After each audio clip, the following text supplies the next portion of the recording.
Fast forward 289. Welcome back. I'm Larry, and tonight we're going to be working on my 1968 Fastback. So let's go ahead and jump into it, take a look at what we're going to be doing, and get started. Okay, so if y'all remember in one of the last video I did of me working on this car, I did the Shelby drop, the famous, usually found on Mustangs, but the upper control arm Shelby drop where you drop it down 1 inch. Well, now you can see that the car is too low. So I got a template to move the spring perch out 1 inch, which is supposed to raise the car about 1/2 inch, which is probably still not going to be nowhere near enough. But I want to do that to see where I'm going to sit at. So then I'll know for a fact if I need to order springs, and if so, which help me decide which way I'm going to go with it. So one of the things I want to do before I ever jack the car up or touch it is I want to take a measurement now and do a before and after measurement to make sure, or to see, not to make sure, but to see if it really does raise the car 1/2 inch or 1 inch or whatever it does. So right now we have 23 3/16. 23 3/16.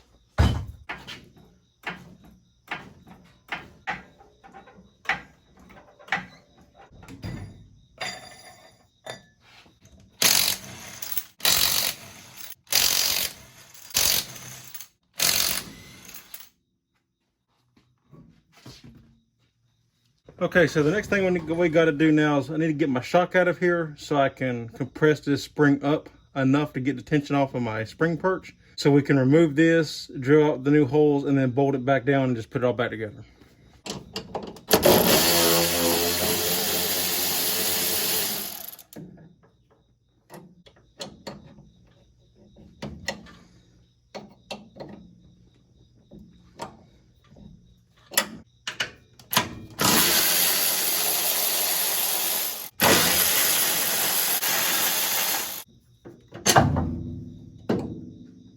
Okay, so here's a little trick that I do. We don't need to remove the spring, just need to take the tension off of it. So what I'll do is I'll use my spring compressor and I'll just set it up on top like this. I always put some grease on here. I still got some on here from the last time that I worked on the car.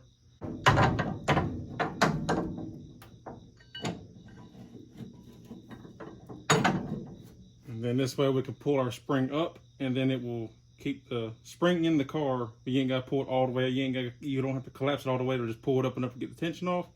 And then we can just put it right back on down.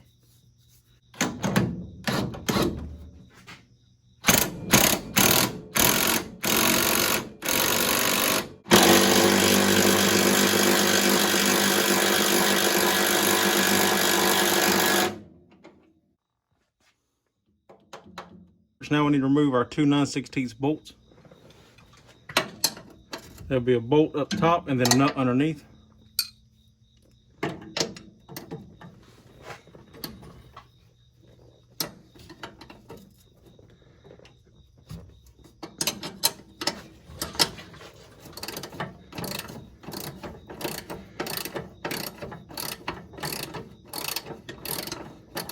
And I will say now that usually you got to remove the nuts from the bottom side because these bolts are usually pressed in to the perch. But I got an aftermarket perch, so they came with bolts that just screw in.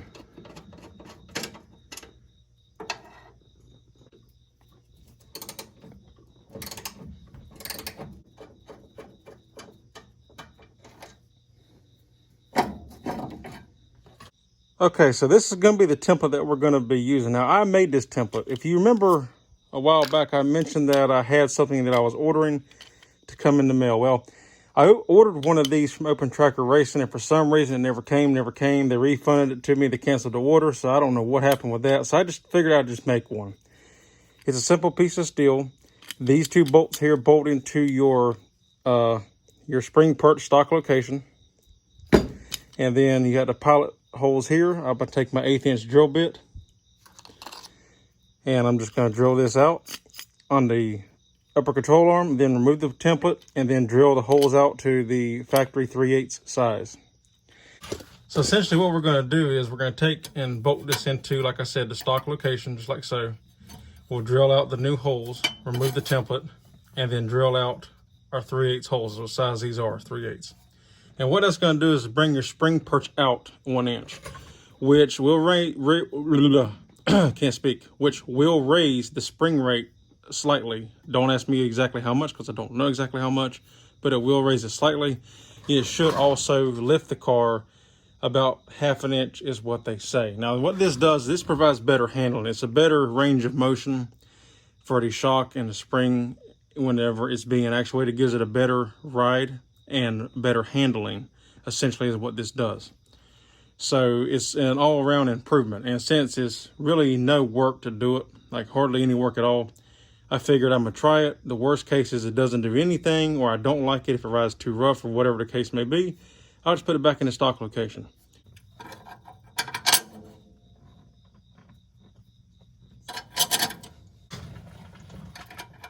And I always bolt my tempers down. Technically, you could probably just hold it, get it close, but you see I have this wiggle room. So I always tighten my tempers down whenever I'm doing something like this.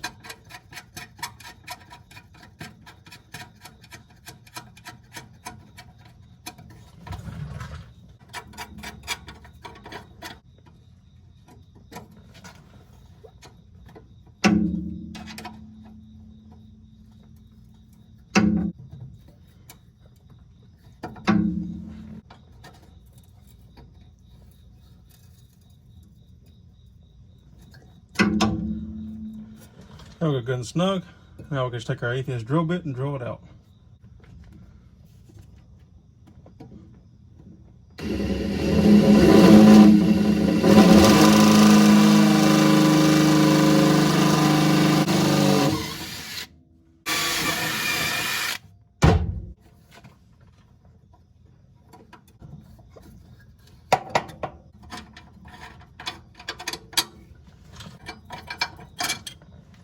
All right, now we're going to open it to 3/8.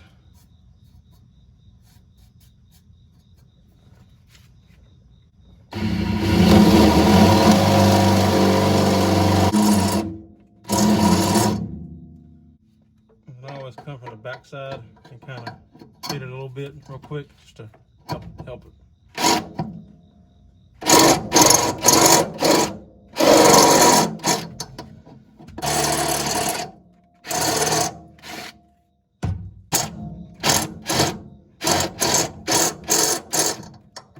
There we go. Now I'm gonna clean this up a little bit, spray a coat of paint on here just so it doesn't rust, and then we'll be ready to put it back together. Okay, so real quick, just to do a test fit.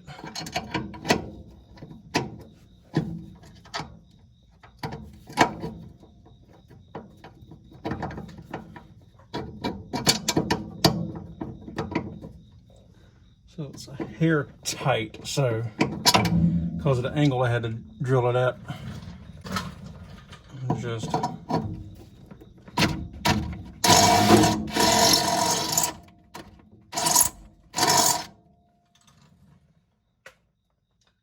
that a little bit,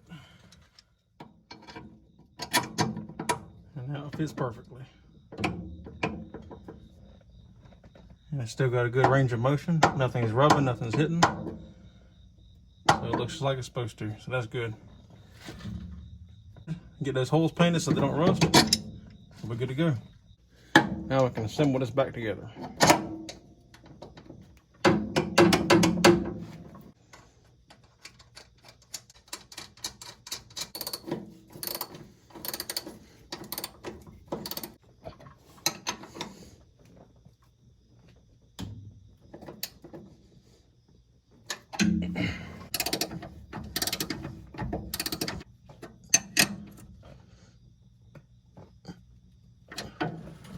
Now we can let our spring back down.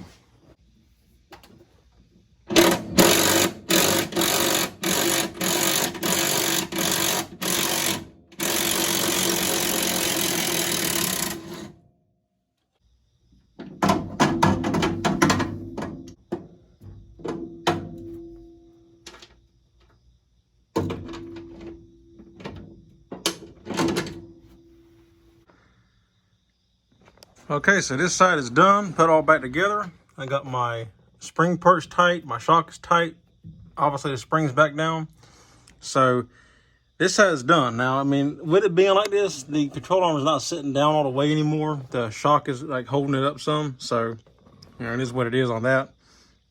But I did also lower the control arm too. So, but this side's done. We can get the other side done. The only thing that I kind of worry about with this setup is I'll have to wait and see how the car handles and drives and anything like that.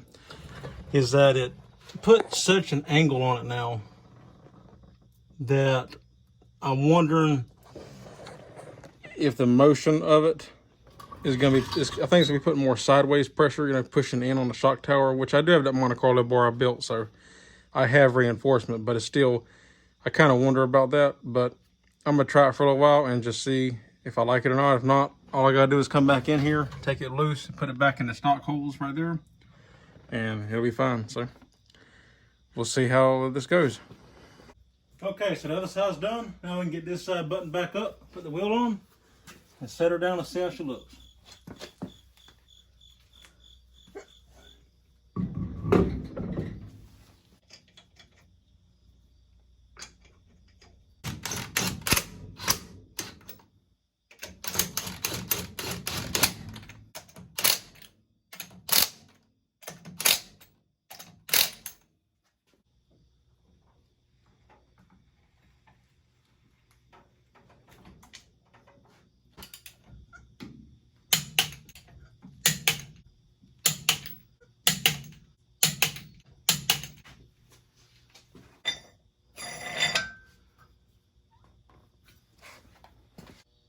Okay, so now we're back on the ground. I pulled the car out, I drove around the block a couple times, and then came back in. And this is where we're sitting at now.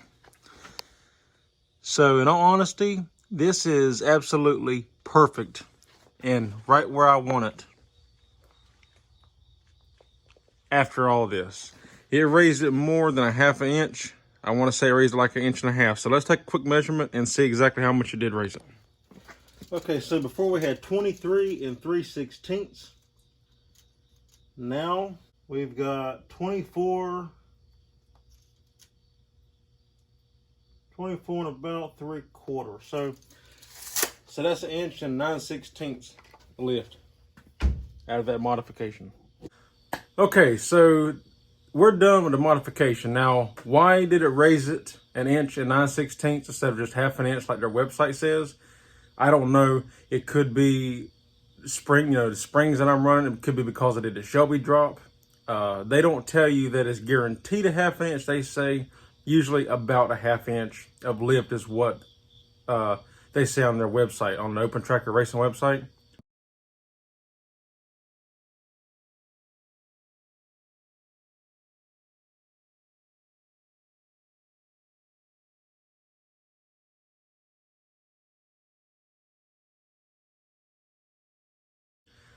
I got inch and 9/16.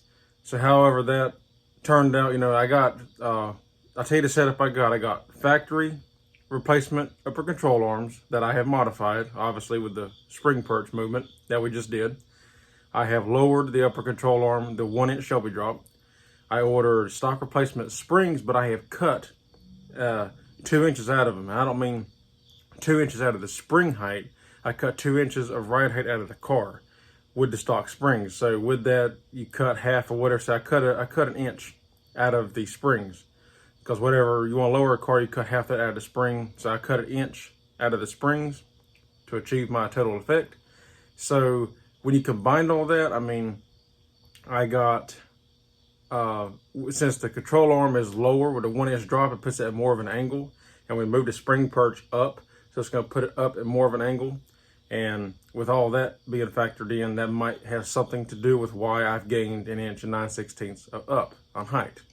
But regardless of that, it may differ on your car, on your application, whether or not you did a Shelby drop or not, or whatever spring you're running, this or that. There's different variables that could cause this.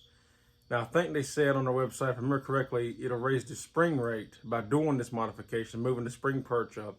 It'll raise the spring rate about 125 pounds.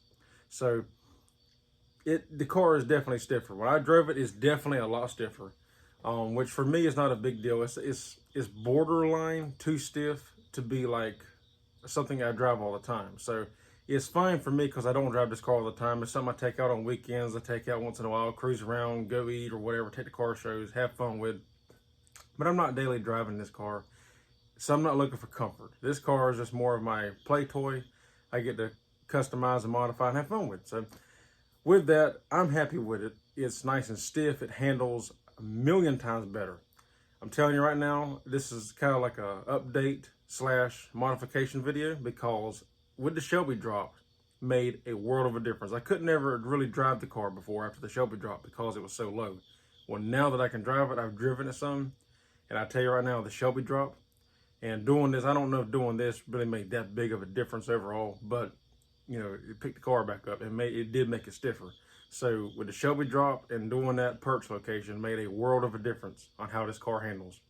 If you know unibody cars from the 60s, you know that they have a tendency to kind of dance around the road when you hit a pothole or a bump or whatever. You know, the steering wheel do that kind of little dance, and they want to kind of wonder, you know. And it's because of the way the suspension was set up. With, if you look at the front of the car, and these are the tires, the factory setup, your range of motion when the tires are moving are going like this, essentially, when you're going up and down the road. Doing the Shelby drop changes that, kind of tilts them out a little bit at the bottom and makes it where they operate more like this, more like a regular suspension, like it's supposed to. So that made a world of a difference. The spring perch location made a world of a difference. Now, like I said, it is stiff doing that spring perch relocation. It does make it stiffer. And I do have stock springs, but I've cut an inch off of them. And anytime you cut a spring, it will raise your spring rate. So I have a high spring rate anyway, especially now. And then I have a 1 1/8 inch sway bar. So it's really tight on the front of this car. It's really stiff, which is good for handling. It takes the curves like it's on rails. So that's really all there is for this one. I'm happy with it. I would say definitely do the Shelby drop on your car, whether it's a Mustang, a Falcon, a Cougar, a Torino, a Fairlane, whatever. If it can be done, do the Shelby drop. It will drastically improve your drivability and handling of the car.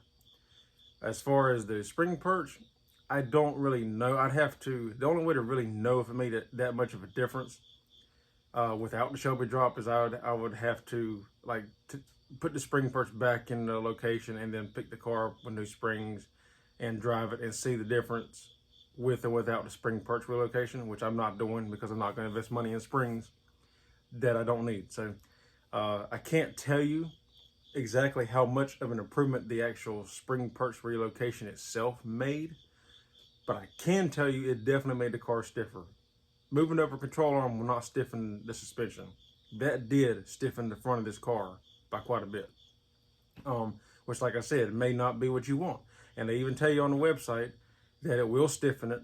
And worst cases, if you don't like it, you can always just put it back in the stock holes. So that's the good thing about it. It's not a permanent modification unless you want it to be. So yeah, that's all there is for this video. That kind of sums this up. And yeah, I'm happy with it. Like I said, I'm impressed. I'm glad it raised the car up. With my upper control arm drop and then doing this, it put it back up exactly where I wanted it to be. So I couldn't be happier. But yeah, if y'all like the video, give me a thumbs up. I'd appreciate it. If you're not subscribed, consider subscribing. If you have any questions, comments, or concerns, leave them in the drop box down below, and I'll be sure to get back to you as always. So yeah, until next time, that's all there is for this one. I'll see y'all on the next one. Take care.